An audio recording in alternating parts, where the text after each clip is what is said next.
On what seemed like a normal day, a middle-aged man named Kenichi was thinking about his plans when a sudden noise and commotion filled the street.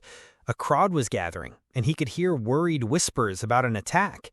He learned that the caravan of a local merchant named Malo had been ambushed by bandits.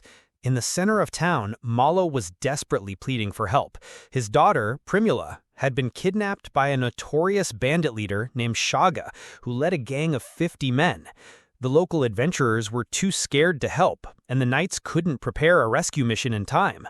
Seeing the father's heartbreak, Kenichi felt a pull to do something.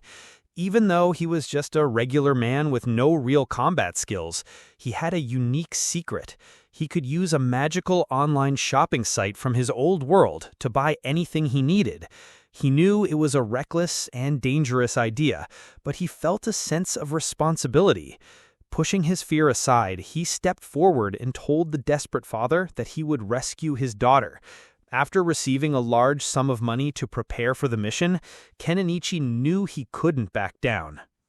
To begin his plan, Kenichi needed a way to travel to the bandits' hideout, an old castle far from town. In front of a stunned crowd, he performed a strange chant and summoned a modern truck, which he called his iron horseless carriage. He then tried to recruit other adventurers to join his cause, promising them powerful weapons and a share of the large reward. At first, everyone hesitated, thinking he was a novice who was foolishly walking into a trap. It seemed like no one was brave enough to face the bandits. Just as Kenichi was about to give up hope, his friends began to arrive one by one.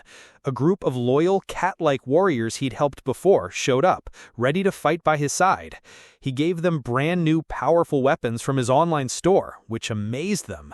Soon after, a knight in shining armor joined them, eager to test his new sword. He was followed by an elderly tool shop owner who revealed he was a retired mage, curious about Kenichi's strange power. A kind woman also offered to come along to cook for the team. With his small group of allies assembled, Kenichi officially accepted the dangerous quest. As they all climbed into the strange vehicle, the townspeople watched them leave, whispering with doubt and suspicion, unable to believe that this small, unusual group stood any chance against an army of bandits. As Kenichi and his small team traveled, he couldn't help but feel that their mission was a huge gamble. They were heading into danger, but he knew it was something he had to do. While they were setting up camp for the night, the captured girl, Primula, was locked away in a dark cell inside the bandits' castle. Despite being scared, she showed great courage, even offering her small piece of bread to another girl held captive with her. She tried to give the girl hope, telling her that someone would surely come to save them. Back at the camp, Kenichi's team shared a meal.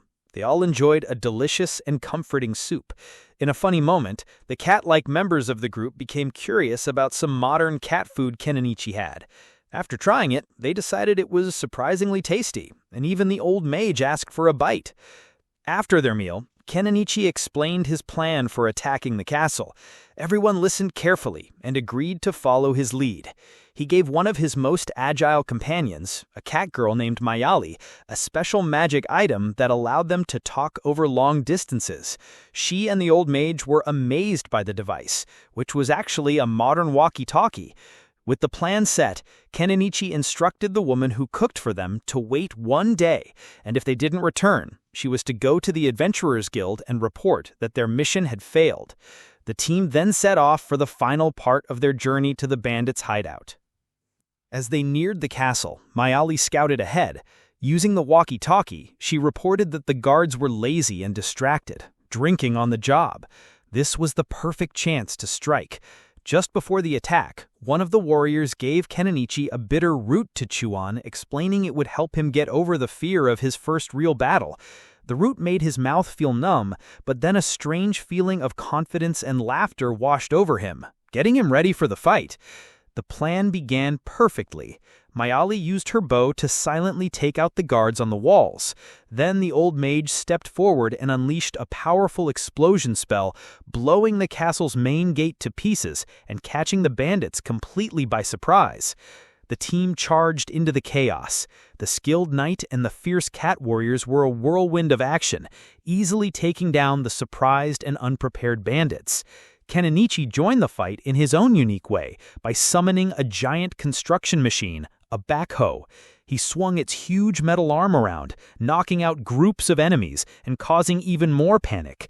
The bandits were terrified by the powerful warriors and the strange monster, and soon they began to surrender, begging for their lives. In the middle of the battle, Kenichi heard a scream and rushed to find Primula, but the room he found was empty. Suddenly, the bandit leader Shaga appeared on a ledge high above, holding a knife to Primula's throat. He shouted down at them, threatening to hurt her if they all didn't drop their weapons immediately.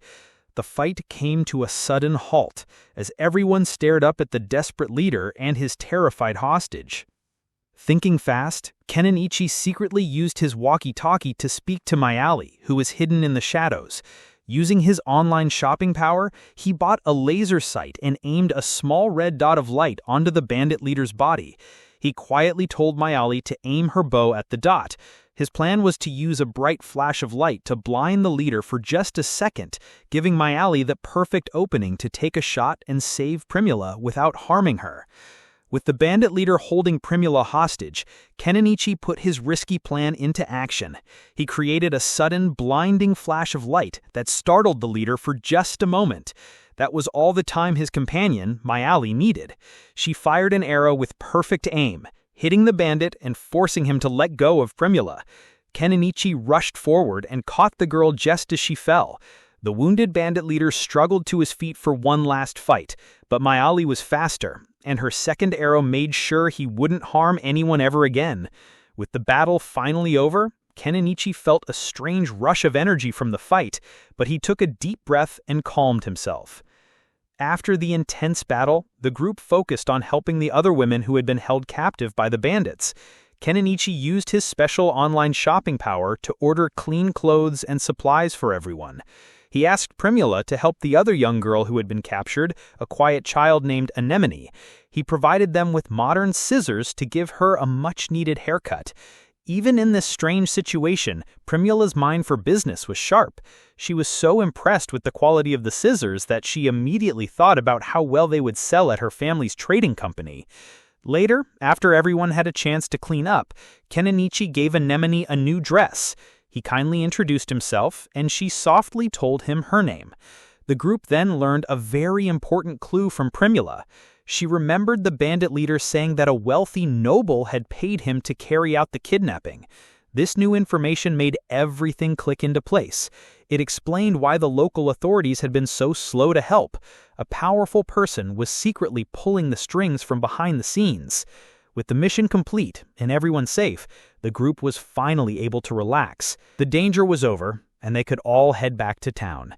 Kenichi was completely exhausted from the whole ordeal. As his friends began to discuss the grim task of what to do with the defeated bandits, he tuned them out, too tired to think about it anymore, and finally allowed himself to get some much-needed sleep.